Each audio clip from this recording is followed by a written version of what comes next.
By the way, you guys are all welcome to ooh and ah at the beauty of my PowerPoint. Thank you. Thank you. All right. First thing. All right. So overview. As I mentioned at the beginning, we're going to kind of understand what these character types are. We're going to find that everybody that we meet, including ourselves, will fall into one of these categories. So the end goal of all this is to figure out which one we are and what group we kind of fit into. So first things first, Sigmund Freud. It's that guy right. Sigmund Freud, this guy right here, and Carl Jung. This is the guy that we're looking most at, Carl Jung, Carl Gustav Jung. He was a Swiss-born, and he died in Switzerland too. Swiss-born psychiatrist, physician. He actually became a medical doctor first, and then psychiatrist, which you gotta go in that order. He's pretty well known. About 25 years old, he starts interacting with this guy here, Sigmund Freud. In curiosity, how many of you have heard of Sigmund Freud before? At least heard the name before. Yeah, we've heard it. Yeah, okay, thank you. So at 25 years old, he's kind of introduced to Freud through letters. They start writing letters back and forth. And then he goes and decides to study under Freud. Freud's much older than him, of course, pretty young. But it's an interesting thing because we know from his letters very early on, he doesn't agree with a lot, in fact, most of what Freud is saying. And he had, Freud, genius, incredible insight. We like to remember Freud for the mistakes that he made. And for those of you who've taken psychology before, you know that there was some stuff that he came up with, which we look at today and we're like, oh my God, that's so weird. But there's other stuff that he came up with that is so ingrained in us now that we just think it's common sense. Like the idea that early childhood experiences influence your behavior later in life, that comes from him. That he's the first guy to really do that, in talking about how these things go into it at an unconscious level.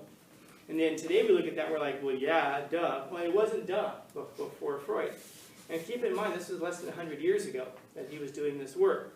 So this field of psychology that we look at, it's pretty new. It's not an ancient thing, like philosophy or even mathematics or history.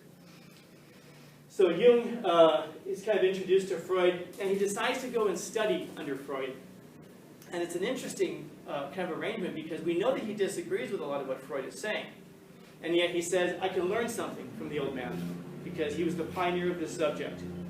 It's a very different approach. Think about today. When we interact with people, we're almost terrified to interact with people who have different views from what we have. This is a guy who specifically goes and studies under a guy because he says, even though I disagree with most of what he says, I can learn a lot from him. And so he sets out to learn a lot from this guy, essentially to make himself better. So very important key here. Psychoanalysis is exactly what it sounds like. It's the analysis of your psychology. In other words, to analyze what it is that's going on in your head. So psychoanalysis is to analyze what's going on in your head. And it's a system of understanding and treating disorders. So specifically, it's geared towards analyzing what's going on in your head to figure out why it is that you have a disorder. So think about some kind of a disorder, depression. If someone were to ask you, why are you depressed? Well, I don't know, because I'm sad. Well, no, sadness and depression, it goes hand in hand. What's the cause of it? And a lot of times it's not the things that we think of as the causes. So for example, if you remember Frankl, he points out that depression is not just caused by lack of money. People will say, I'm depressed, I'm unemployed, I have no money. It's caused by a lack of vocation, which he demonstrated by finding people volunteer opportunities.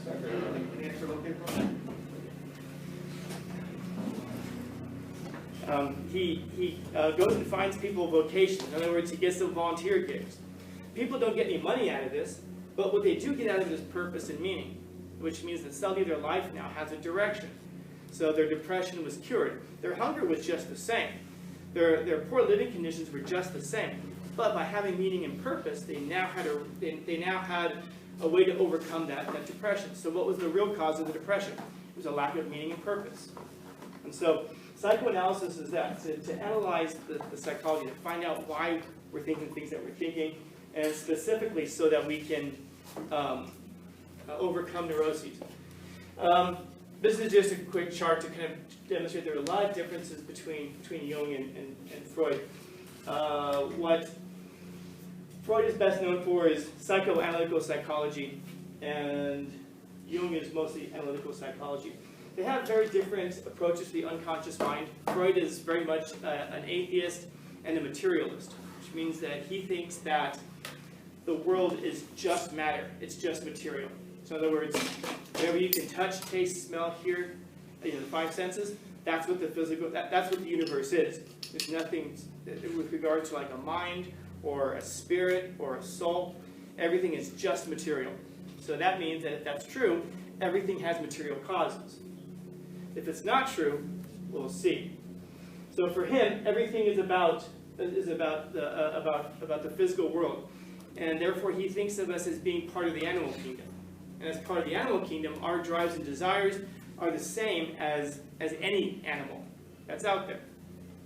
Jung is not that way. He thinks that we're influenced by early childhood experiences and our environment, but that there's something else kind of going on there that's non-material. I'll talk a bit about the ego. We're going to have to know what this is. The ego is used kind of differently between Freud and Jung. For Freud, it's kind of like mediating like the urges, like the things that we really want in our social norms. So in other words, there are things that are inside of you that you want to do, but then you're living in a society that won't let you do certain things. So whatever they are, I mean, think of something as base as, you're not supposed to belch in public, but maybe you want to. Well, the ego is the thing that kind of stops you from doing that. It kind of says, hey, here's what I want to do. The ego steps in and goes, yeah, but don't, because now you're going to be a social outcast. Jung uses it differently. The ego is more of how a person sees yourself. It's kind of like self-regulating. Well, I'll explain more about what that means. And they also have very different goals. For Freud, my voice is changing. For Freud, the goal of psychology is to understand yourself, to understand your personality. Okay? For Jung, though, it's to be able to access parts of your mind that you didn't even know were there so that you can make a change.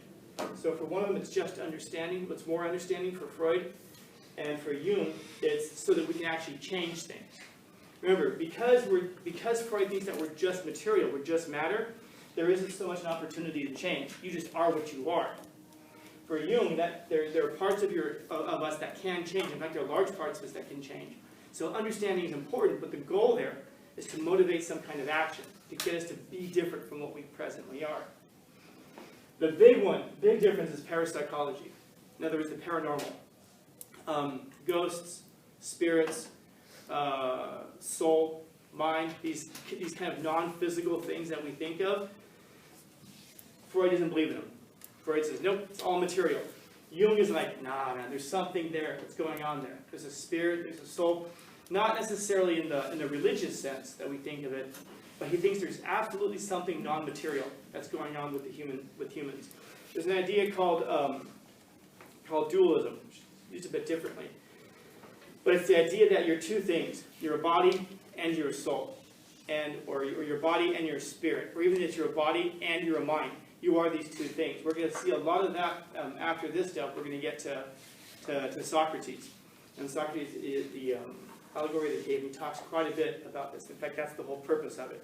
But the idea is that you are this soul thing. You're not your body. The proof of this might be, I'll talk a bit more about this when we get to Socrates, but if you're walking down the street, let's say, and, I don't know, in fact, you go rob a bank. Add some drama to it. And in the course of robbing the bank, an explosive gets set off. You set off an explosive, let's say, and it blows off your right arm. Okay?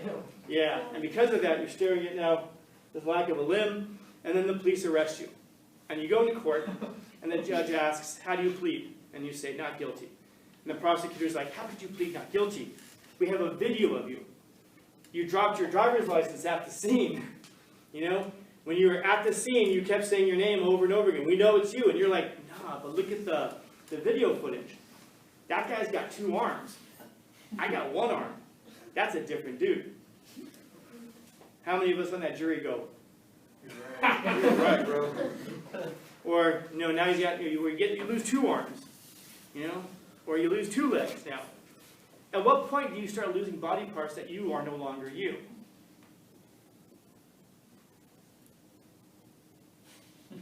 Good answer. No, Yeah, exactly. Good answer.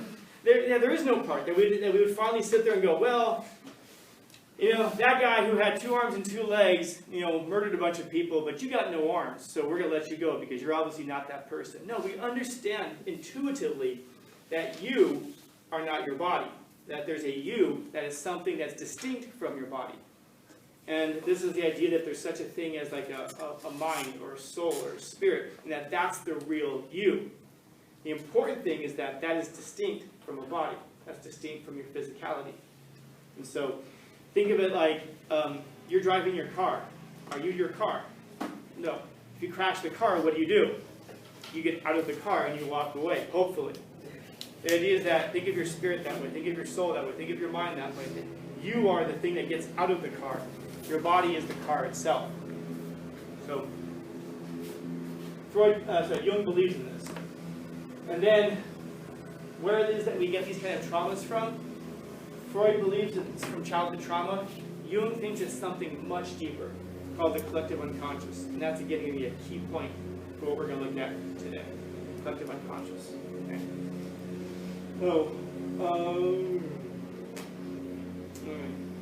So I would certainly write these things down. These are the key concepts that you're going to want to have answers to. You're going to